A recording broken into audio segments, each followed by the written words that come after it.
Isa mbola binaka na ndani warong na salni ka kambura ke na VTFM ni mbola binaka sartala na sarsarti ko mayen na kabimbong ni ko to city en nanda vono lo moni viti ni sartala ni mole na sarsarti ko na ve sai burbura na nanda ve talano ve kemni na ve kani ke nanda program na very kawa en salni ka kambura ke na VTFM nanda tal na ke na ngono binaka tamain daw kina na bongi binaka dinday kalau ngata ni ndaba bini binaka talanga ar tiko talana marama buniwai Dr. Kesa Twinraki ni mbola binaka marama buniwai Bola Maria nak kasar talanga kirve na siema rakau susu marama nasin mbola binaka Maria mo sar talanga kina ve kemni na ve kani ana fofole do sar talanga na ve ngaravi mana medical services specific ka sama sartal tinga atau bengarad mi sama wat sartal nga kena tambah ni bol we kemni na be kan ni ndo wote ti umai da be tala no isema tinga ni ulu tangan da sabe tal no tikina na kena sa kurse to tuna ndo noa na matengo na HIV and AIDS da sabe tal no tikina ko ngona klando ngono binaka menda ndo bi bokana numi to ngakina ena ve ngona ketsar maramo buni wai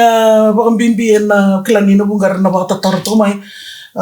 sabay bito kana kena pasende sena stats back anda kilay levo tu na nondo bonua torreda to mai na nondo to vital no sauti na program wa tangango na viri kaw na VTFM sa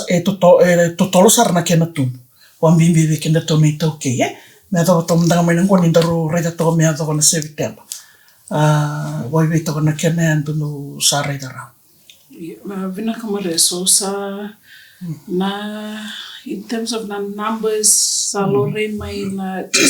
na from January to September alone last year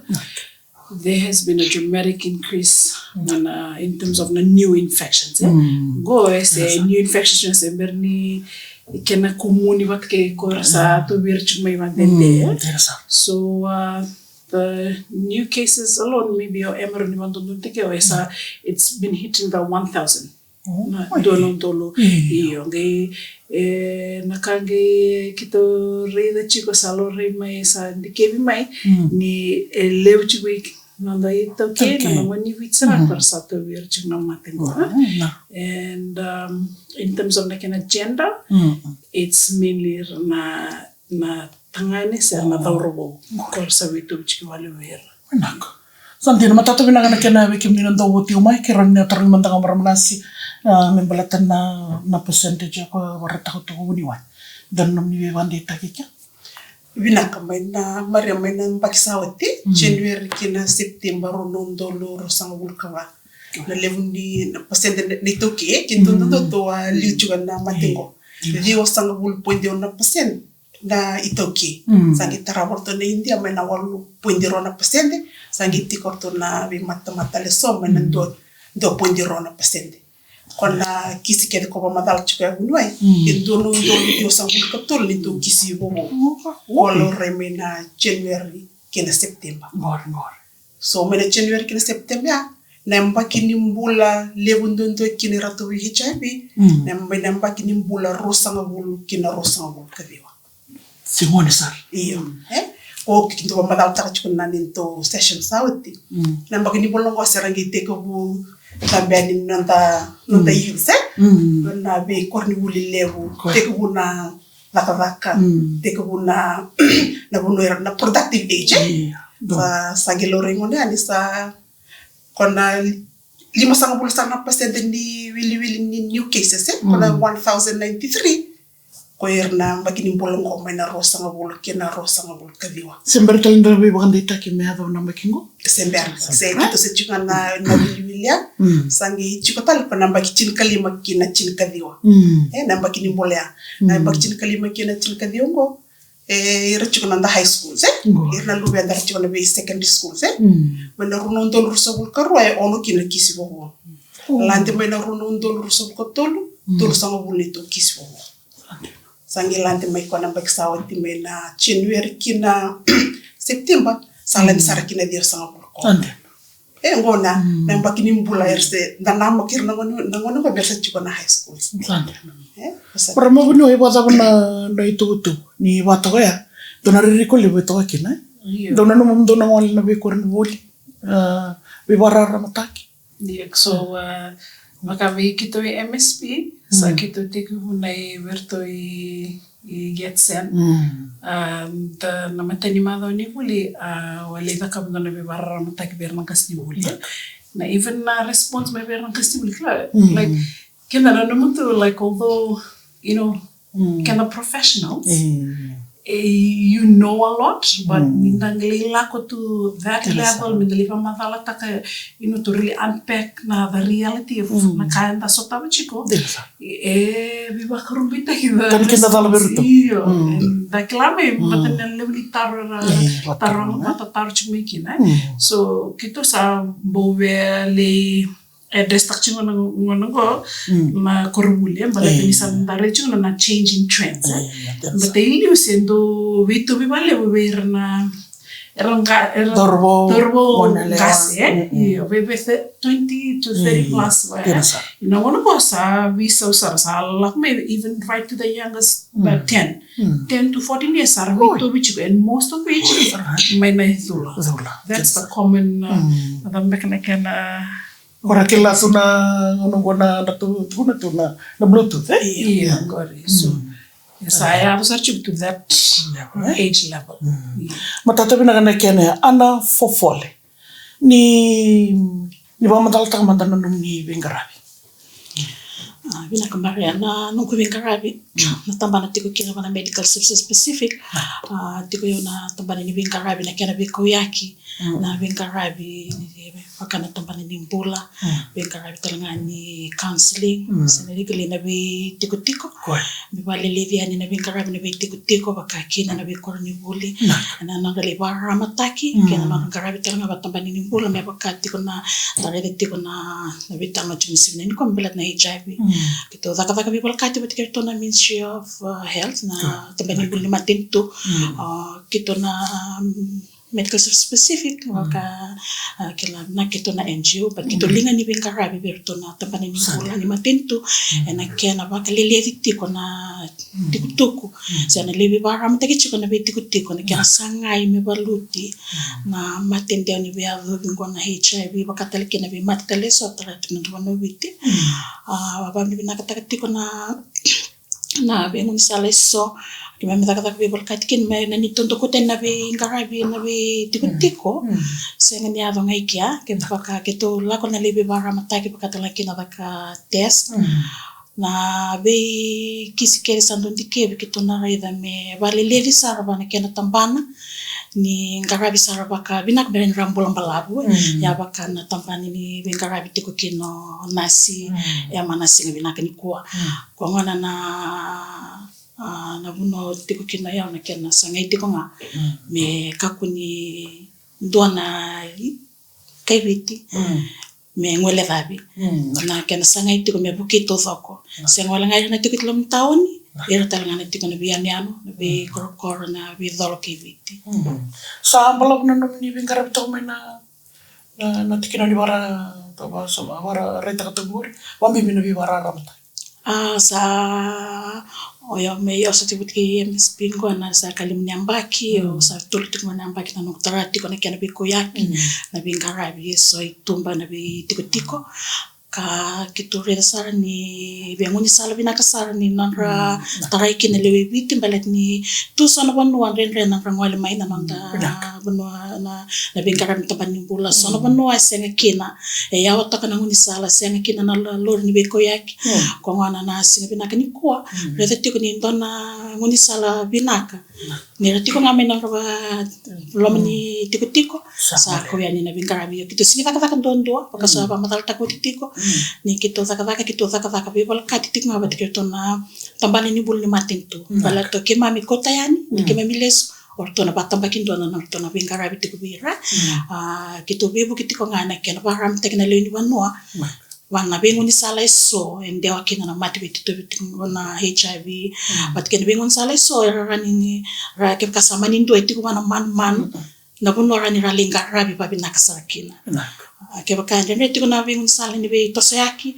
tiko talanga kito na raida mi kito bebu kene kana vale levi lesu tala mai berto na tambani buli matinto Na boleh besar bekim ni na bekan ni ndo wadi tigo mai sar tigo mai ni barong tal tinga mana sal nika kambura ken video FM en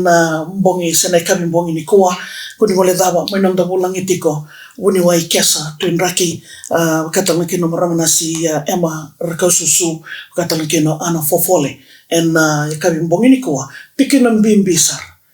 saruim bimbi nambula na kawalanga bimbi eke na ngona na tigo kina be ko na matingo ena senga wondua ni na otirawa waka wo ko na barong ta bina kana nondro te basala gese ma tigo makina ena dona ngona leka ngo dana ve rungo tal tigo kina ngona ve kawa ena viti FM na ve kani ta nando bole tigo mai na nonda iwasin ngona ni ve kawa na nomuni salni ka kamuraki na video FM vekem ni talanga na sar tigo mai ena singa bina kani koa Daba so na itatao dombo wetan notak sendurida maramu wuni wai ena ilako ngo sarum bimbi ko e ulu tangan bimbi sang bula tenimbula bimbi endu mbulunga ngona ngana ngeyalikin sawti bondo kene bale irum bimbi na nda be barara mataki da be torlinga taka me ilako ngo merani roti kikina numbula binaka maramu wuni wai so sombanga na tatao kiturida for like kita mandana vengaravi ba buniwai na indona bekana like the main factor sinira la coach ni na vengaravi is na discrimination na discrimination sisintor sarna kena bosa duitaki and stigmatization sanga from their family nandro wale na community ra chikina sa be korbe karra tu and then chitala from healthcare's perspective maybe kimintala venga rabia so kila that is definitely Ndobe like one of the main reasons taro china ramole chuma mermi treat taki ser merna continue tak china treatment korsa tingu tek mekina dotale na excess me kenra na nonra na ya na bono ni vengara iyo me bakani sabarto ka nikla na geographical location and not only that chita na ndre vai lavo na social issues ko that just makes it harder for them, you know. So tuma kana matena HIV sanga itu tale kona other factors ko mengi vandre detakto na kenda tostos contributing factors. Yeah, baka contributing factors. Ondo tuna vale vuni ondo taring mena tarlo. These are the social determinants of health. Kila. So you have the health issue there. Sanga itu na social, economical, and all these things ko sanga vandre detakto na nrea da ni vikito. Patato bina kana keno ya vekimni na vekani nindo wati ko minus bina kaniko. Mbimbi sartal tunga na nomuni vengaravi ana urong tato kana bibono so ibitin to sa bakasiko ne balata na kena na bibara ramata already kapandi taka na sinani ko kito sa vengaravi na sa ba te sa na te levo se roa na bi yani so tiko talaga ni to timi may panolemo kan to vengaravi chika sa ba na boliko wakakina nito timi talaga may na svara kartu binga capital chunga na bi tiko na svara Siang wala nga ni na bi kor baka sa matalta ko chikito sa dolo matalito nga ni so na korni buli buli toradaki na wakatok na orto may nandabi buli karto sampo sri chikito talaga orto na tambani ni buli toradaki may berto na Montfort kakina na orto tamba na Chevelia Technical College. Ahora ni kandi kalongata ni revisorita ko may bi kima mi kila ni wala bayani na nakorni buli na kan liver am take na mani buli. Ana na namdole bingara vivir. Pati bimbi ni kimni wala saranga vivir. So na wanorto sini na okena na bingara vito kana kena wala teman bula kimni ni wala saranga vivir. Pada wana nondra ni ngoye da bantu ka diviranga itambangwan ni doreta na numdo states beka se kadibistaranga na buwale se na lewini koro na numurai na kena leibara ramata kibira Okay, mbaka no reaction. Na me bakanga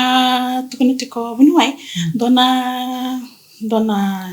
renre level da sotapa belat na tamato ronga ngana HIV sa bakat na yada na walenga na HIV sa bakat dona kali ubira Mati sa tarama. Iyo mati sa tarama belat ngona ni lele na bibara mataki sange ngon dona ambaki reni kaya takataka bakukotike na tambani buli matintu watike kima na kana linga ni Bingarabi na kana sanga mi bara mtek na leni vanwa ni sanga ni kain sa chukona manu sa tarama mati aka nikito sando ngwale ani mana be tiko tali saram balete ni mati sartunga ni randu lako mena na tumbu randu be mentambe me barong na ngone sando me barong kina sarngendo suret kito tali me kit me mwal talani me balitir na tambangone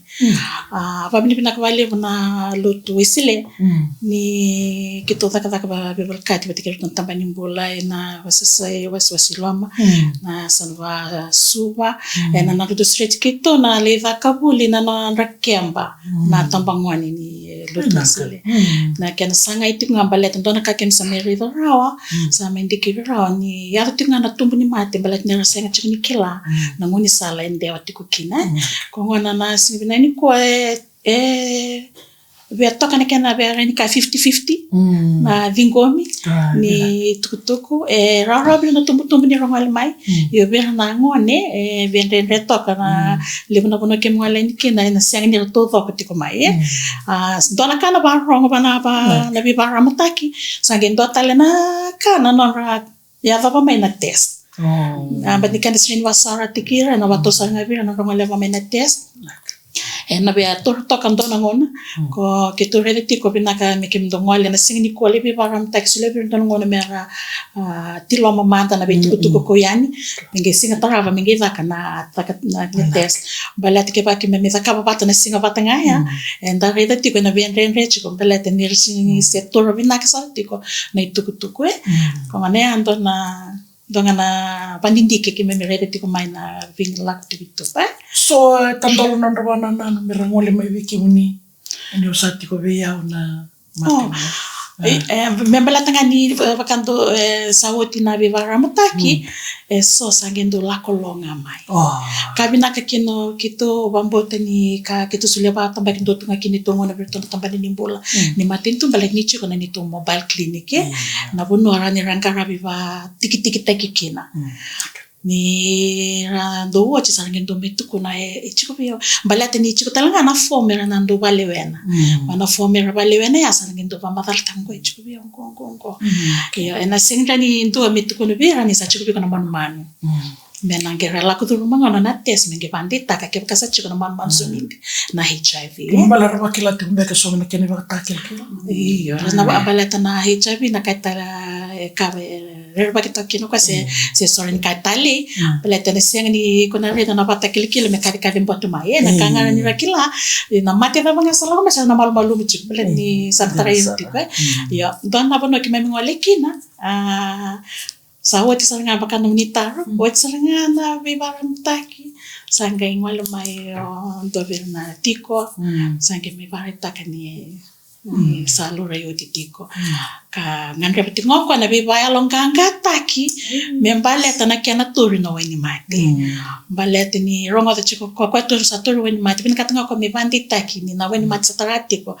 na rani buki ko membola binaka Patato vina na kena be kemni na be kanini ndo wa tingo mai singa bina kanikuwa be ka kemni na ba murre tingo mai na betal no ni birika ka sa ba matata gitu kini suna ba takil kilo membaleta na matingo na HIV and AIDS wakila ken balmbale sen ni sember wakila di so maramana sando be bembera to non ra be ni ba matata mandana kena kedalokan sa lewe matata mandani balonga ka takilo mata Vina kamaria mailio na HIV ndo ture 5 kina walu tini sarnemba ki bikindu lorembe na bata kila werna sa chiko vera yana ngonongo ni me dhaka chiko na bidula sena bluetooth bende wati ko na HIV na ngoni bidula dona kakiturida tono mai na symptoms sena kana bata kila ndo bira mai na to bira me kaimanta ke ochingoi onna bulo na turatiko rangi bia kabitu ni bula ir sangol me bikito sara nasi sa ala ko chunga nongo vok maka usabu ki vok ngabi mata ngo sa vok chu se salutu nga me na ngongo iyo andra di mata klele sa sera ni tu fa ke mata nga stando wa wale sara na ngongo wakai mol na ngongo wakai o bi nakate munta butunga ya sona mailio kito do tarana empai ko kanju lima kina walu kina tin sarna empai ki berangila mi berna sim na takel kila ko sa do biro chungo birna kito mata na mina klinik manda bi kito kain kinda dala ni lebno wona kito ndambi to sa kelena motoka sa ngole ne tumutum na sikito kere wheelchair oyoki le bondo mena lubya namba kichin kawalu chin kadhiwa rusanga bulu sara bonda mena wheelchair mbale sara senir mtombale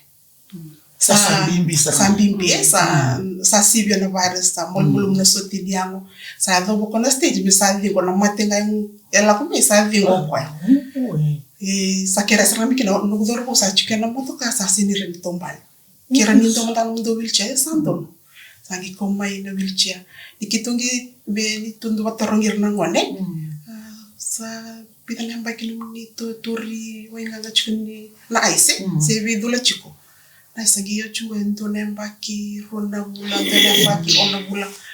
ya nakaki tu sarita na bibi so sakuta mai na idula stena bangataki ni idula na ngonira bangataki ice kina eto tolo ni lako mai na bataki lekila bakana na ngone ndeo kina na ngoni biedo sexual transmission etarai pa mbaki mengi development na bataki lekila na ngone tikino ngone vidula na bangataki ni ice kina wenga ngani bimba pamatintek ko eto tolo saranga ni ngole mai na symptoms sakanga kitu sataka sarang ngole mai tes renal test kito sagindo rifata kirtal may banimbulim na emergency vakana vingarabi sarangeli dur tu mata banimbula torto rotol panamada meradur me vinakana na vimate taleso sangi ngol stali bikito na klinik bikito litiko kunito vingarabi udah ni sabaya na stage tiko ken there's still hope with the medicine yes kila warta kana nontola segment although HIV is not curable, but it's treatable. Okay. We've had our cases koralak may ersa severe vaka no mate va stages chunga HIV so sara stage 3 stage 4 nindo stage 3 sa chunga kona TB kona matini ngada iyo so rawa ni da intervene but the thing is patient tala ko teve mate chico me willing tala me you know torna monikau me gada chico no me clinic because those are all important for us monitor takira chico so rawa there is hope esintu ni ndo asa to HIV as a death sentence no but ngono ko we see HIV as bakanga ndo sa to be diabetes matini suka septumuni iyo so nakabe muwe nakapigi na HIV but they're in control take chicken na virus as long as they torchma wonika ernambula binakachigo so me bota kilkil ni sambimbi iyo iko na matingo so sa kaina ko MSO na lutunia ngondende chino lutunia so na matini kuli very recurrent comes on and off bachika na voka sandende so na vakarita kini TB wuti ko sa more than 2 weeks la ko chingana bo so nge lutu china yango era kasi binrata chunga sera munra chiko na mbonyera buno wale uchiko renindo na mbonyi bango rabiso chumba ba rose wato ndo sangaleti sona kene watakil sona kene watakil kila iyo erna oda rasindra nira vakavesona vakavaka erdo turuki me ngoner dela making because anda butunga like I don't have energy to do anything so those are some of the symptoms as well so depending on stages tabe sara chikokima enange nange chilekena varitaki iba mutata mandana bimbi ne kena torchuna ni mat verna sa tio verna right so kila I can't even emphasize enough like on the importance na kena importance ni tori when kau ni HIV baleta it's simple rara sara toranga na woni kau na va modern chikna virus ngo me kuni multiply chikna me kuni replicate ko na mode chikna vai me adom chikna ngono ki woni tori woni kau chikna ngona na na patient stop na tori woni kau you giving way to the virus me sa ting multiply na nona leila ko vale ngone multiply ko saliva na tale na soteniamo so the bodies are syndrome taro ko na mati da ngasal ko mai betana no nei na soteniamo me taro na be mati kita ko mai pero virus ko ni taketi taksarna ko na soteniamo ya ko mai mol chikina ka to mati chiko mata to bina na kena we kem dina we kan indo wati mai materere bot sarna HIV and AIDS ngono no ndo burubur kina to sai kabide ti na wili lebuni Morangas kito wil chuko na Asia Pacific region na Asia Pacific region sali wana Philippines kito sa taraf sar chuka di kinto viti PNG sa Mauritania ilindo le chuko PNG ko kinto sa ikarota na wasa na Asia Pacific region sandi to sa number road sa bandong bula sara betul to anu leilai kola yonan raunang dolo na leoni banu chuko to viti kona kena satos chuko to sa sanda sandong bula sara dina sar ya bekem ni na we kan into boliti ko mayan kabimbong ko na nonday wasin nguna ni viri kawakawa okla ni lebu sar na bekar to ngan rema na ibagalis merto na pamatata ka bikim ni na veyo kandindo mo dati ko na singo binangan ni kuwa sombo ko no sa bonu ni sa na vingo matiko so na bekar to warri tagatiko ka sandondo men daru sana taga to kina endona ka ukurambo wala ngake na bikim ni na veyo kani na imbaki nimbul mai na tini sendo dom sarutunga mitu korni boli watakenda imbaki mana tertiary yan dono merasa taga kina na tava mera na ngaraba na bingona ni matak maleta na non rombo ni rango na non dai ni matak ke sabato ko yan ni may robotiko HIV and AIDS and then ngi bo ni bede ya bekim ni na be kan ni do wat tingo manis ng binakan ninday do man nan to tengo lek ni merne na may to man tal tigani na bole na baro tingo manis ni kakamburakin VTFM bekim ni sartal nga na sar tingo mai non dai wasin ngona ni viri kawa and VTFM na wale wekem ni na wekani ni ndo tal tinga mai na nonda iwas ni ngona ni veri kawa ngona nonda betala no taka na bekai hado ndina tu ena nonda wanua na ngona ni koa dongo na matingo na HIV na AIDS tarete ko saulu ni tuku tu ena nonda wanua ena yamba kiongo ko ngona daretal to ngaya ni toru talenga na kena tuku saikarua ena ya tu Asia nda wile tiko kena nonda tu bono manyo viti kena mbale sati ko kena senga wala ngani non roto itabi na tambataga ni bola bekem ni na tumutumu daw ni visusu ndondo mena tigi busara ma bekem saru mbimbi na Jerusalem bekato vako be muri na betambana taleso mbimbi tunga nambula ni saru mbimbi sare maramana si klani boga mbimbi so na tumutumu orang ndole kindazal na nuni vetara tarani rani ndono ma vetala noa membalata na nona thorubo se nono monelio kasalo riti ko kinangati mo na HIV and AIDS bina kamaria kinto sarali wakto kaching ko mero chikana crisis HIV crisis and drugs crisis na dual crisis na ngona sarangango bikito na clinic irakeve na yambaki ndimbula kona yambaki ngone kito kachungo iragira la kwani sarato himatiani gisabi ko sarchika ndio botakina naka doktor kito vale mumbaleta ni nangona iramil chata ken nangone ngo endona yalo dasaraba mbaleta ni ngona embakini mbulanda bandu kino tamakitina bindona ngona memory merna bingarabir nangone ngo ya sabi sona yalo ngo batiranga latina kina tama sarabi wheelchair talika chukane bana kilo ni clinic nangona gindoli taka kina na test Maria gindolo rai tiko na lawa kito na senirani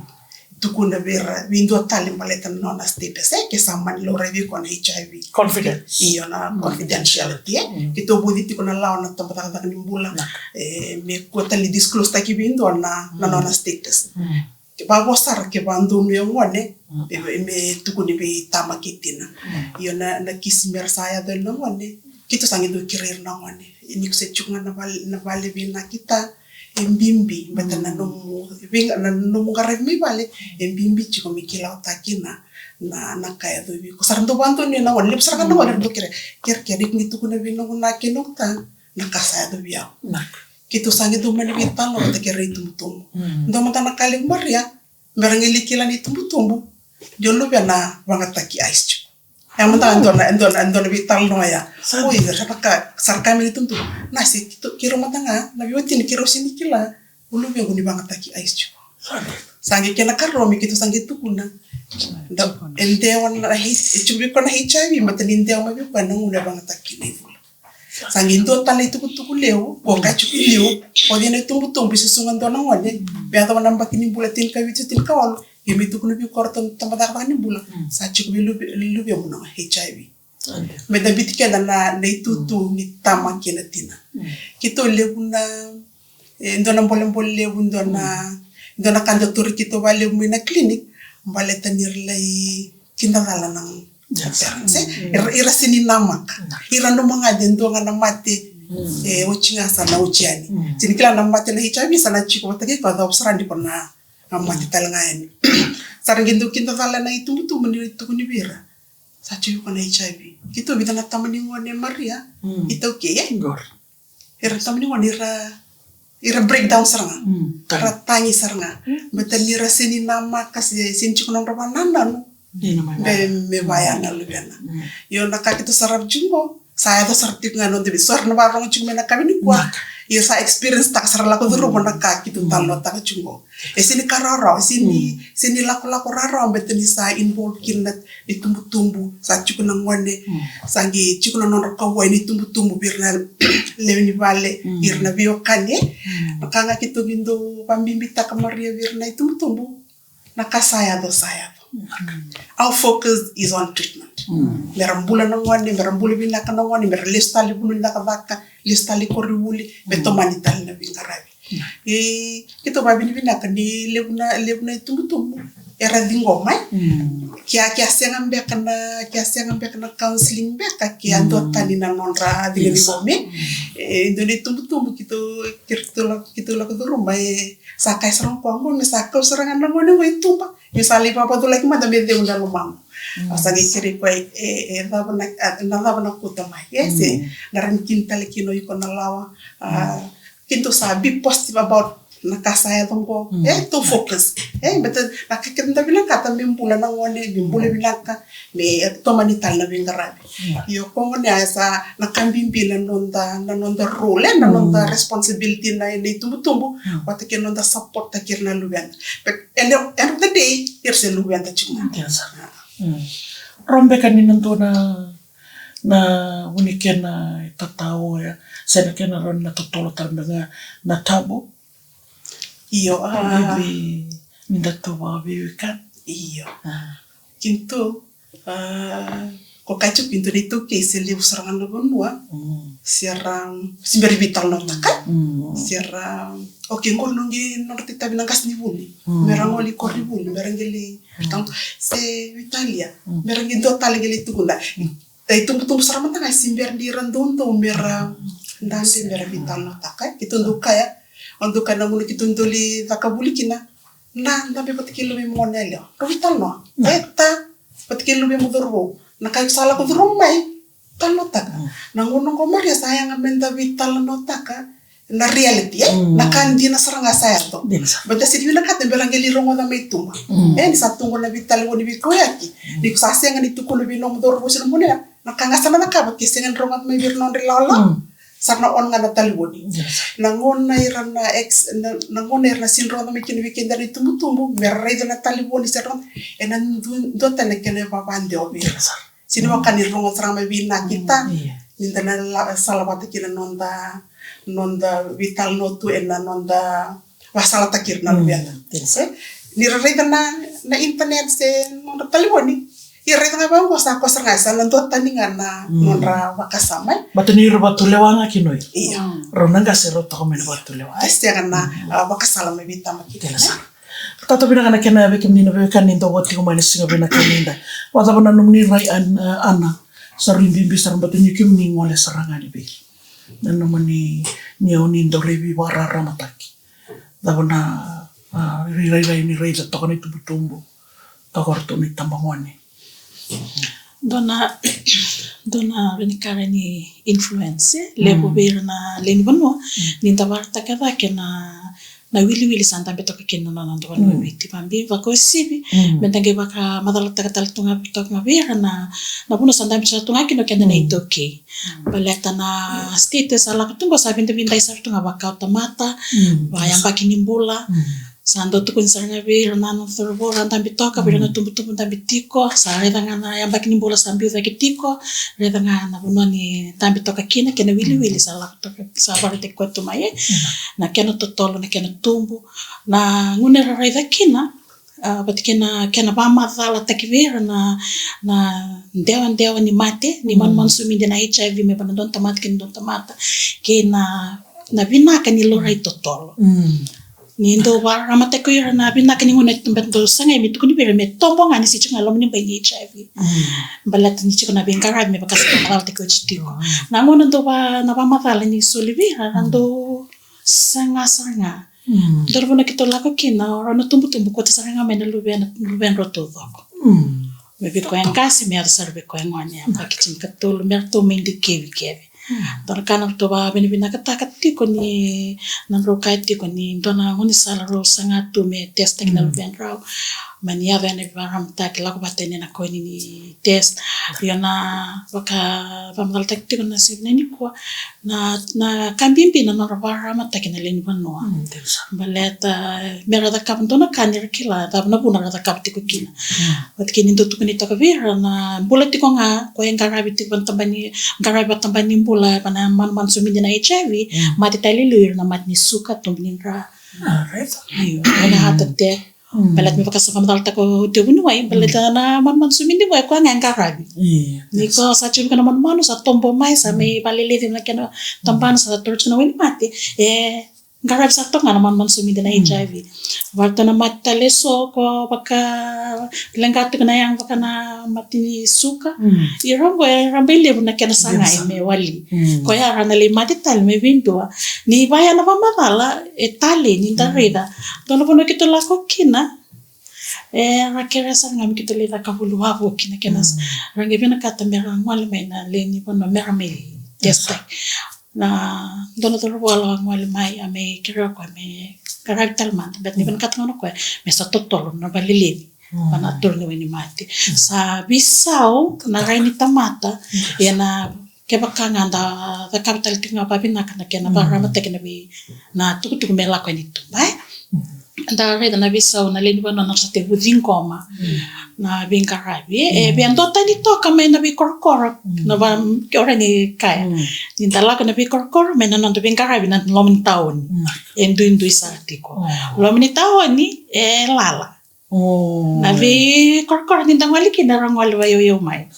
na lomin taon ni beto sa tonga wambala bu mengendo embasika ondo tali kita tu vital no mangang kenda cik tahu nda buli vakan dia result to dendo yang bekana result ni buli bekana result to kana nong ngale mai mero mai dike ya kena balik kona percentage meramanis itu turut kaya lewo tabak se nolomani tahu so kita maria kita sian ni wanafika gor kita simbari wasia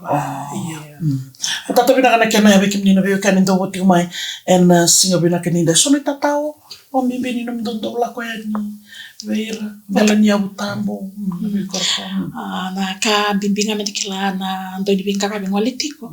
na kena tau na bosa mata merenda vingo miki na lom ni be korke o ve mentally raida ninda ngwali tiko yani mera na nda vingo mi ni kema mimberni la ko kema misana kela rote kani o ve mi kema mitaka bata o ve mi kema na tarate ko iliu mera kini kema ngwali ani lom tiko baka o ve kema ni kema ngwali lo no be tiko kema na tarto na bali sana na lura itelenga to tampani nimbula vinga rabi bana tiko ya kama ndike pa kitu la na mosi tikina kitu na reda na tampani nimbula ko vinga rabi na tikina ya pato kaya ba tike na nasi ni koro ba tike to na turang ni koro ya na bibo no kim na taka bola kakin me rao kini ni kema mivingo miloma ke ka senga balet ni senga so chini son ni tuku rao se na me kem liva madalta belet na HIV. Senga so chini raro na me vingo mai. So na ngoni la to mtanga mai ramenda to mtanga wano no me reda to na na ya. Ngona na weekend ke me ngana ndoni vingara ni ke me ngwale mesa kila to ngana wale ni kami ke mvaka me rani ke me vingo mkini la mbat ke viso ke me vaka wata me rani ni kona tuku la mai. Ni ke msa to ke la ma baleta ni ra ndo mato no selvaki sa tiko babanua ni ngona ko yani kina na vinga rabi era la ko me balele belet ni rongo ngana kavi sa rongo le mai yana opportunity vina ka saranga vi kimna ndo ni vinga rabi mi kem sa tiko va mabala na kana wale me reni ra matata vi me reni ra makuto na ka tantola na lo me rongo le mai na vinga rabi ko tiko yani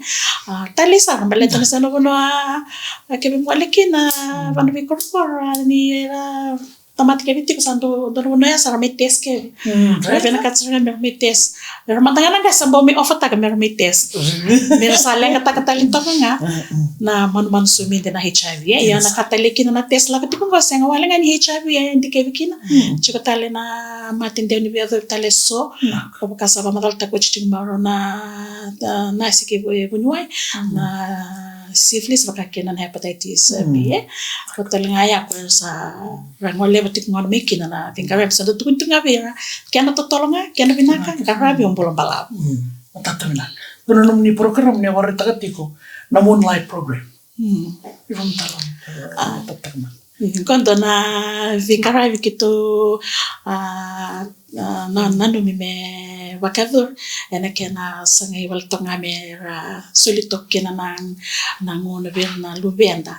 ya rando klande nando panongo biti le ngona pakatok na ramove ni singa ya vala ni bone kongana ya dono programo bandurito kanga na kena sangai kanga grevi na usutu le bungani programo go me tamata keve me ya dobirani na test tamata keve me mervando takina bono se vale le na bono vinga rap kem kasa manitiko na man sumi kono program ngondo zakaka ngani mbongi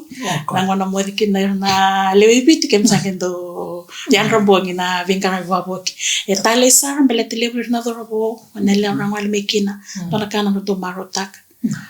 kito talabtu ke manyo o torto mena wenganga ni biba matintaki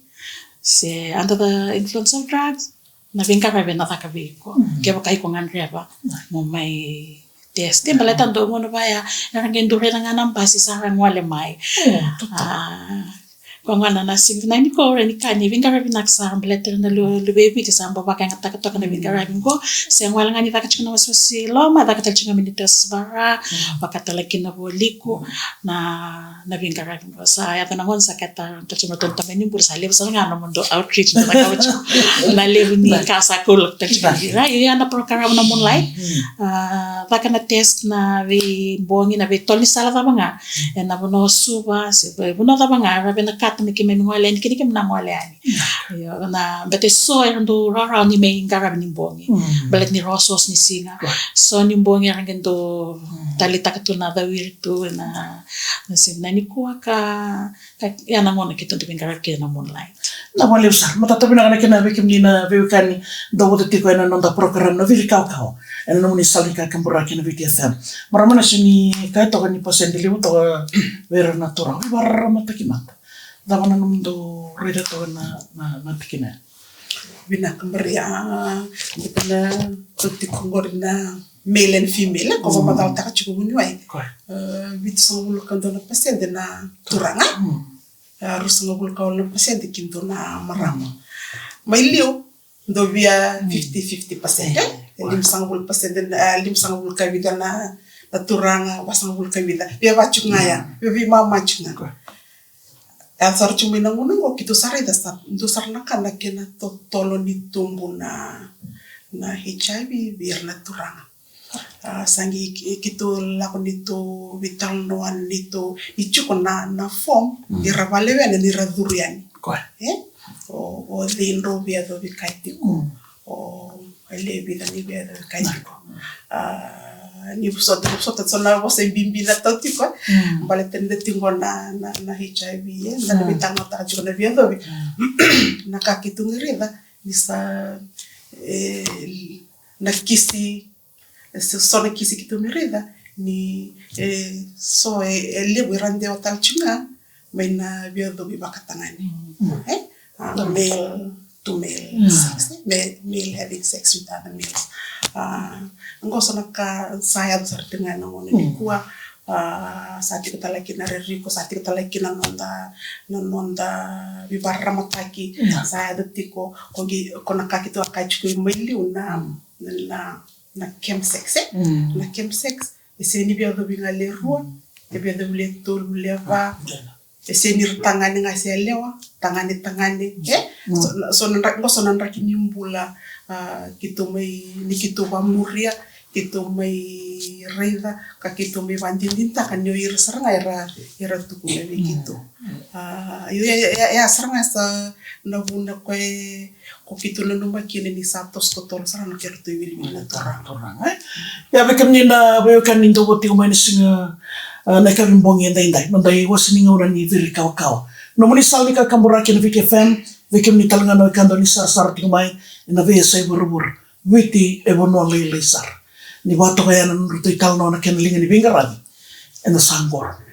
ya na taruli weti ko kina azawa irao ni unatakawa azawa na nungu itabi ya tumutumu ndani wesusu ndar mbole kina ko wana gesa matali tiko mai ndona ngona lek ngo tana gendo botal tiko kina na veri kawa kana viti FM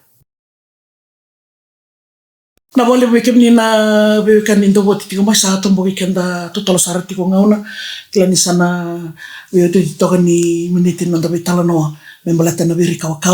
ko ngon nando bulang itu ko kina Dr. Kesa twin raki wataki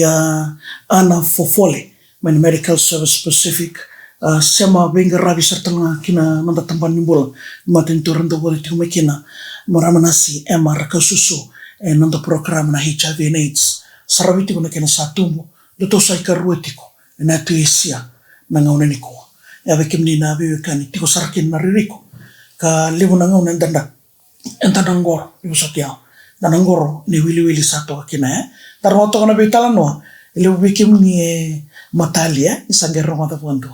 ken men balo kin saran tataro biro sartongo berto na ngone mai bale berna lubendaro na makumbundaro na to talanga mai nan rakinin bulongo se na emba kinimbula ina ngona to sabe tal no kina ena singo bela kenindai ana kila ni rayere libona tikine so satu tal tu no ni to na buku ni bibarra mataki na ngoleani ni ngreba menandona no ni tu ku berna we kanda lewe ni bonua buka usil ni tikina go sarumbimbi na nandando bogayo balatanimbula sarumbimbi na mnindo wala ni vera na wekanda balatana na bebara rata naka nandito Vingaradi seni somi ke bukandingan reba ke me ngaleani ke na be tiko no mni tiko ke me rara sar kito na ni bito ni tolom ni balbol bola me ke ko tene Vingaradi na be tiko la nandito ke kanto men kata me suret kitu yani rangani ngole ngabana nito Facebook page chiko kina na bamavala me odise odi merto tarato ni betartaranga ni kina sena nito web page ni MSP merto betartaranga yani silenga bitangan dona email be kito na tiko ni kina na kena bimbi tiko ngana kena ko ina tukutuko bana nito tambani kito ngolani kito sengwala ngani bibara mataki kito lako batal chingana nito counselor kito lako batal chingana nito tambani ni Vingaradi tambani bola na nasi wai ka kito zakab na bibara mataki bakatela kina test ni sana hoti na dava sana mavala mai na test ya kito na raida me adhaba saranga na kena ya ni Wingaravi todoko mai bana test ke mani ngan reventon na confirmatory test na test kito ndo na test bakadorti ngono ngona nanda matintu ko chini kali mangana miniti sa sulele stal mai na mavala ni teste sen mavala ni ratoria yo senga ni kai ni nakasa lora ya sa ko na kasa tikundina na mavala ni teste ana nge bandi takanga mai ke kanga rev metore talenton na ra me ko na lab me le bandi takamai ni nakasa lora sa tikundina ni sana sukales mai ya sana nge na sukales tal mai bikito bakaki na kotal ngando virtona na hab mere ni sa klani sa chiko na kisi kito sana nge reva meo kwea enona ya menenge vale levi virto mbale atiko ngana dana bek ba pertaniendo kile tiko tabani bola continuum of care menanga rabi to zoko sara mere ni bola mbala bola binaka kwa ngana sibina ni kwa ena batoka ya na Wingaravi senga ni kito ngayani bibaram takitesa kwetu ena lo rai mele kite huma na mele reda mele so hotal me bane sante bakia kin mar kim do sana pasi sara verto to mane kito na pasi sara to na tambani ni sante mutata bina kana kena ene singo bina keninda maunge ba sama taga tondo na kino ni mamata to na undetected ones ni mamata tabi bia rere bakito na kena ya na vera na tawira kalau kita sa identify tagraw kira nasa simberani bina kamaria kono dono dia sangul ka tol na kisina pa kisaoche koya na new cases in the year ko kitu reda rawa kongo kitu sakila sanjiko na riko na kakitu lekataka wira koraya bukichu ko yersini kilaichu ko yana baka bikito yakitu lekataka bali wirna chupitumba kwa sini kilato ni rachuku wirna mana ni mati na HIV era via do bichiko rawi wasti chiko na ithula na ngoni bangataki ice wira mata baka era sini kilachu bisa chuku wira yana kakitu lekataka sarbali kwa ndono dio sabul ko tolo wir sarakilani sa chuku wirna HIV Koya kitu sa do kiresar nga di simber ni lo revi kondo na batakil kila la ko tumandangani ni ngola ni test obe bakuria na katu kuno ana nanito sexual reproductive health clinic ni ngoleani ni test ke manilo rai na maternity test da kabi ibikim ni na HIV screening test na ngone lo rai kina ni sa reactive non na test kito sang kikiri ko metaraindo na nara kona HIV screen test baka tarando lo suka och ke saman lo rekia kito sang kikiri ko ya rami tarano mundra meda kana confirmation test a confirmation test mo ria kito di baka talero na test ke saman lo rai nisa lo rai ro na test positive ro kito sang girani bandi taka ni ko sato ko chiko na HIV yo na Wingaravi go kito sa takap sa chiko na sexual reproductive health hub ngola ngayani lo renu HIV screening test lo reviko kito sa ngikiri ko bi mamani awo bi kito takap na nom confirmation test bi mamangani awo sa lo rai sa tigu sarai kana Wingaravi sa tigu sarana meno ini mati kai mege ngole tombo ko ela kan lo rai sala ko tekena meno ini mati baka mi kito ka chiko na one stop shop sa takana Wingaravi mesa kundo e mistaki sala ngai ni takana Wingaravi kakke din don me baka sa baka sarangkia ayo marmana seuna usigani bonde takani ke ni tiko verto na lbe e bato ya ndona rai orang na ko tirto ngai to relites to mantanga mare ko ya na kakitondo ndo keresar nga bambindi kenam dani tum mule bun hona da sin kila na karata ka bitiko no lubian ko bakana kakito sa experience ta to vacina na clinic yerle kurumbu itu de tum sin kila na lubian ko kito sin kila na una da bango iyo na una da so na un kito ndo taro yerna ngoni onna kita na ngone ko ka onna Stigro cuma balik, aku na Facebook cuma ngana cuma kalau telepon ni, tu langai na bus topic ya kita lebih dulu lalu telemai. Ya anda dari parents nurse nak buat kita kaki dengko. Koya kita stando kira serang apa bimbi kita ditunggu benda yang rapat itu, yang rapat cuma nunggu kita ngone. na bon oira nonda friends odira bailala watatiko Quando solira tu na lumanda para slip out ke ndo na ngona ndala kutro mo komaria stando na ngona mbole metana leuni kasaya do tiko tangi kinta talang angkos na kangko saya na ri ya na ka kele mda sai liu sarti metana lumanda na kaira kila sa 10 times ahead sarchu weekend dali tumutu okay na minta dan ba sarchu ko nitkine tata binak probably wai Dari datang kona bikorni buli ni mam datang kutongor ni sa tibo na bidana korni buli namdo be barra ramataki do numa minawa bukita na nando nua charu bimbi katini yang bakitini sa class 5 tamu kemamba lo pintu tu sarang tu bolu terong so mare chico na program with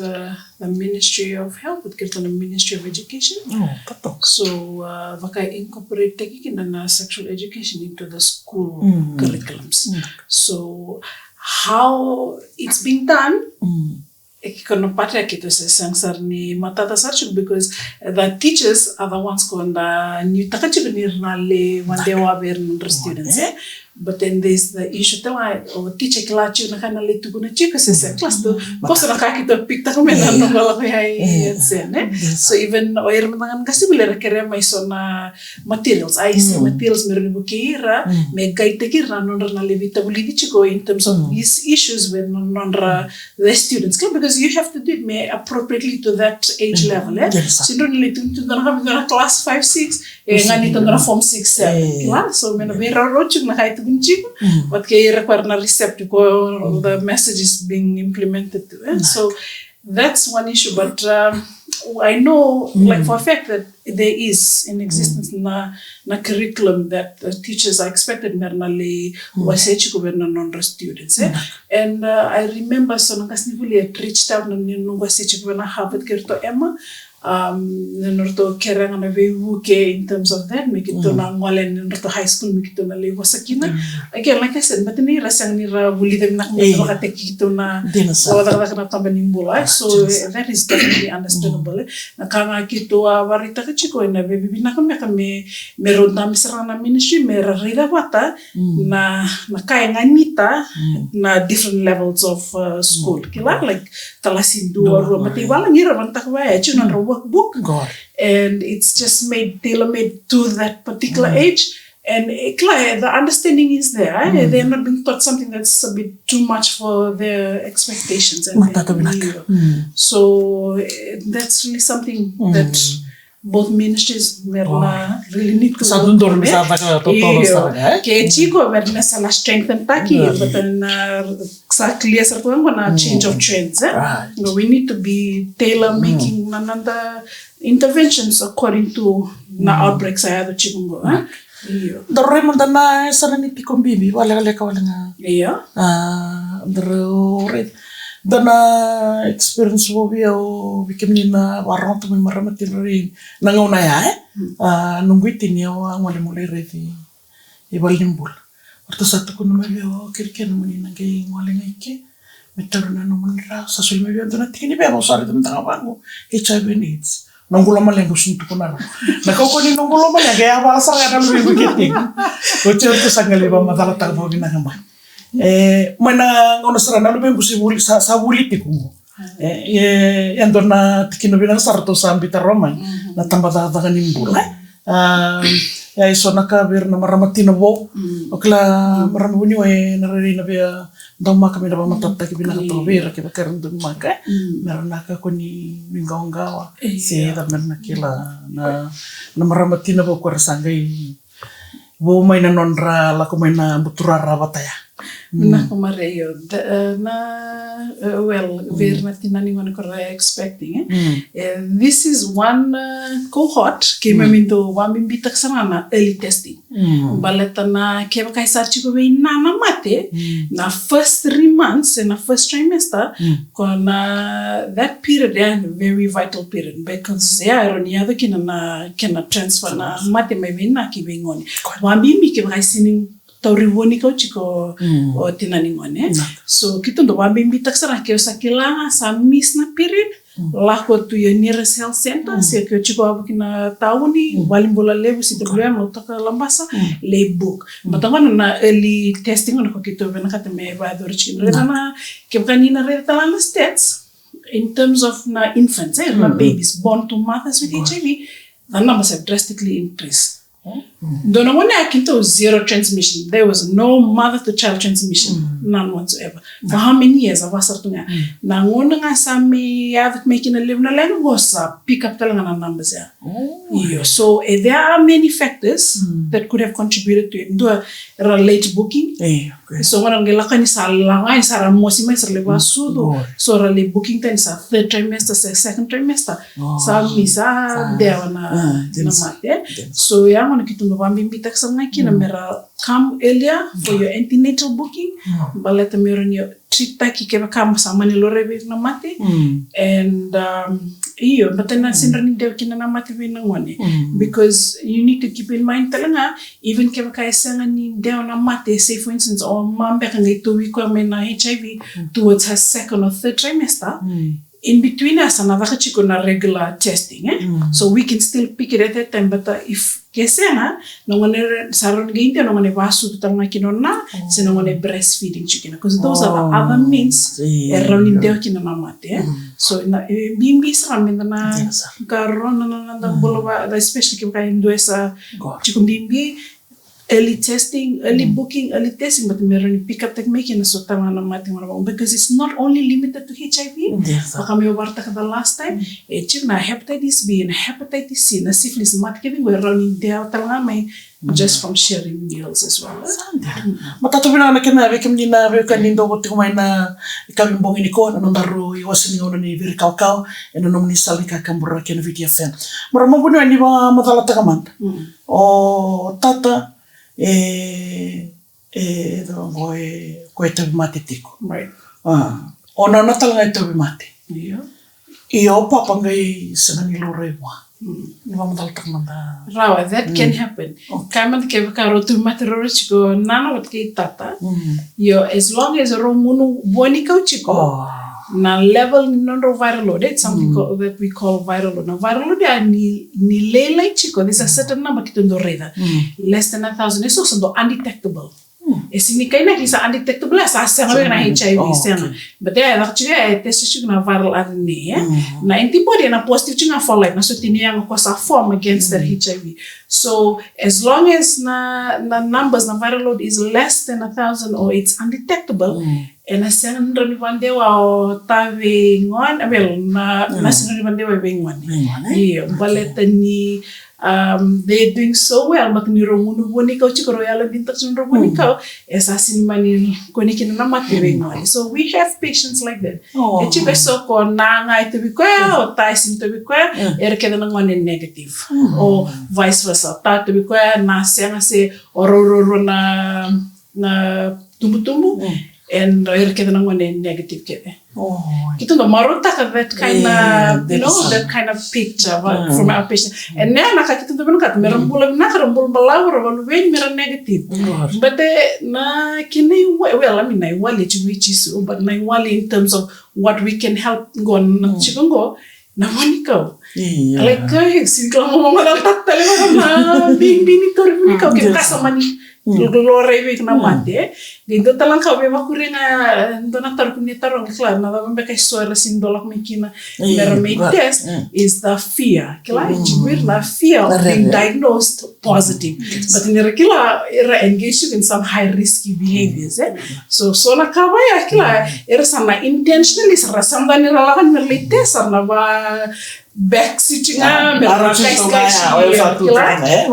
that's why kila no sukara kawe san class ara isa chitoma no mate so that's another thing tala quando bakame beria senta taro ni non relako na vibu que se no venga rabi quando vai doriani endo tala ka viva mata tala although kiroka ni salore believe no onda turanga sinto ko ni matengo verang turanga sianga baletanga levo nga virturang para excess touching may na venga rabi Iyo. Levu tanga verna marami tu wir chu ira re tarchina kila la tama mina gender norms and all these cultural beliefs kila. Okay na men so verna sin nakata that macho kind na kamera na sin vela kain. Erna la verna watau chu Tura que they will allow them to treated. So yeah, it's like to consider. But I guess like as healthcare workers, this is to create a lot of awareness. But the merakila ching tamata have the right information. But they go rekila to na HIV, but ridala to na kaigo kila but you know to have the right information. Sa chigna wali, chigna bonika oronitor mo bombol bina kaninda to na nakawaya erna makutula na lang may test. Yeah, so that fear, that stigma, so it's a bit behind them. Naga waniwai matata bina kana keno ya wa matata to waniwai marama sina na wonika na kena saru imbimbi iba matata manda bira na lendi wono o sibira na sa kilati kunta bira te na mate bina kabale maria na bibai kurta kana kai tu kuno kesa sa chunga na wini mate and there's hope nangona ngai ni mate ni ngone tori wini mate kinendo lo manitolu kina ono pula lo raisranga di nonra na level di virus juga ngo yang nonra sena virus lutu saranga ngone lutu kina virus ya na nonra sotini yang wele bumai nanguna talanga na patakila kila ke di rokota mai na nonra ngole mena klinik saya lene pamalu batini samol mo na virus sa on talmena nonra immune system ka dob sarnangon ko kachina mena tolu kina onna pula damdalain lo sa undetectable virus when it's undetectable it's untransmissible ko ya the kina ko na kamamadal takachuko niwai sinitobi tinda sinitobi iwachina sinitobi ngone sudubo na HIV imbetenyo sa control bina kachikona sa control takachikona no viral loads sa dobna sti sa sira ni wande ko biwa china sa sinte wande ko virto no ngone na ngone mbukete kina ko na mbimbi ni ngoni ni bonika ekitondo to the power of ARV na antiretroviral drugs na that's the power of ARV korambula kina korasindi suduma kina ngone iranga lala mena HIV aya na aya kede na tu na kakito bina katan tambah kala nimpula mera sudu mena ngone mengalala na HIV kisa to bina china saro chinanga mito bikonju kito bina katan ngone kede sudu mai mengalala na mata na dingin na iya mengalala chikono na HIV mata to bina kana kana ya nisigo bina kaniko ono no mera sarna ngone ke bakaira positive Roka di tangan wanika? Yes. We have children kora sudmai, are diagnosed taking my from birth, there's a bolo chingango, they doing well na wanika nga. But the moment nga the bawal well takot tamar sitin na wanika, that's the time we see them admitted. Matagal pneumonia to virmai and skin rashes, but it's very important. Nang wanika meranga start nga sa sa me ko wala ni stop. Tapi sana bata kila ko vira ngone endramendrami ko ra to positive. Okay, so ndo era kana chiko era sini lebu chiko. Mungkin lelai chinga. Batani kani talang o virus? Iyo mboteni sa to mate chiko era sini munu boni kau chiko na voka lako on off boy so no mone redera bombo wa bokimena ngondra iyo so na skin rashes yo ba mimbi na ya failure to thrive era sini era kana chiko but era muki lele chinga na kenda rei iyo ra irritable, very irritable na so bir na ngone go era sandoli tu TB sara so ramu chiko na wheezing na tanda reda na declara sa na infected pneumonia saya do virgicula io so do na matangali pneumonia do to vira vale na PJP na pneumonia ka ando ka vale it's a nasty kind of pneumonia quando to vir na ngone perché ka na gase quando le vavo non che merle intubate era chikine ICU ni ko no that so so na varita che vir na ngone tata bina na kena be kemni na be kanindo botu tiko mai na kan bongi ko na ndai wasini ngona ni very kawa mena kena yuti otiga maramu bunyi wa klani sona tutuku bimbisar ni ngandre bunyi ndabota tumbu berna ngone na kena bimbi ni sa tiko na mati ngona HIV and AIDS.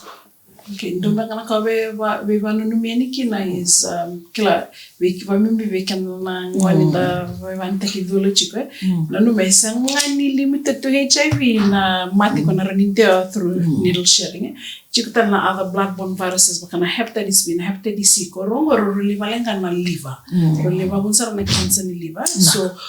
Kaya wanta kidulu chiko garono binaksar chiko na numsar chiko na leptal ni materni deo me veko esangani HIV endo talang kabe berta kana services e free whether kumni lako na services berto na hub matani tu se bekito MSP health centers everywhere go ibiti edaka kina na testing HIV it's free it's accessible ningole mai ni mi test kwa mimi kwa klasa chibu kusona varita kito so mi vama da utam chibu na sini na kiko nak na wale usara wani wai ana dan tekina ni vama tatak nako vema tatinga kona vama dal sambi chibu ni wai mbale tatiko ngana dona na vama dal tak meange Eva ande taksa ngayon lang balatan ni level mo na kami mga laki na don nga na turang na may test. Do lele to ka na marama. Do chiko na bi marama taki lang mo din to ka na test. Na turang au kila yan be ka na punan ta kaya chiko kina na wili batal tok nga baya. Balatan level na test kami do mo kami la ko kina kami mirita nga na turang ay wala vale mai. Yan do lebi ba ang geti tali chiko na marama wala mai. Sabi ba ang geti nga na len wano. Kami mga leani se kemi ngandra na bin karabi ni ngwal me ba matu bale dola tuna bi bandi te kichunga na tukutuku esangani dotala na kila baka sa pamata te kichira confidentiality ke baka mna kemi koteni na bin karabi no nitiko tiko tamu se ba utito bala na ndo bin karabi na kana marro ina no ni tukutuku na si na ni ko yo sa bebe to batinga kitu ni wai na kana ba nge chinga na len wanua me baka ngata kana bin karabi ni ngose kana ngono ndo tukuni tiko balevu ngono ngose tiko na win mate se available tiko na batang ini ngende sa di tiko na go viti baka sa matal tiko donon dolo dia sang katolo na kilai kembali rau chukitumba undolo chukitumba sen chunikilai kena ya tuna ngona rame test kede na simbina ni ko sana bia lele taltika na win mate ko ngona ngono ko ni setiko wale mai ni me baka ngata kana binga rabi soli wale tuna singa binakani ko membali sa ndo binga rab tala melo mabiti kita sa mabirtal ngai lo mai bit na wale usara bikim ni na kan mamana sindo na bikim ni bandita bina kamar dia bikim ni ngana warong ti mai ni kila ni bangata kate na we ni nganga ni matintak ni bi dul bangata kate ni to bikim ni lalu yan verbo kina mondele so na batakili kila kitu sabi tanoti kina tagni kwa la ko chikona voka so rombo to bimbo buki to bimbo sala pani bula so na antibiotics dula sa senga sa la ko chukna nambo kitu sakire so na baka ni ko wale na rabena matakalel sandre de no mutu sake mai lutu chingambe na yang patkena matini kana doka kitu sabi wala numia ni kiko kilan dia dobi ko chukme wale ni siko ni kinito tambani ngarabi na sexual reproductive health clinic nito tambana ngango na rodi suba ni ngole ani le bangatakan nito services bakaro kay free of charge indora kanda soma kito rimandin din taktalangan nito wali ngarabi it's a safe space akan dalibitano takaya na mga ay marroy na kimni tuktugu kena bimbinga me ngarabi na mate to bikinatiko na wale sara maramanas na wale na numlingo na Dr. Kesa Twinraki ana fofole na wale sara ke maramanas ewa ena singo bila keninda wekem din na wekan na to iwasingo na viri kawa na numuni salni ka kamburaki na VTFM sana mai dava talenga kia tuno boga noi ni na raun na dingo mi binaka na bitu ko sorto sa talodaka na kenandao rawai wala sar talenga kina mana tamba daga ni bola membalata na matinga rerebakingo na HIV and AIDS by Dr. Kesa Twinraki nasio Emma Rakaususu watakin doni venga ravi talanga ana fofole na tamba daga ni bola kuni wale dawa gaindo batal tiu mai no tonga na kataraba na viri kawa ena nomuni salika kamburaki na VTFM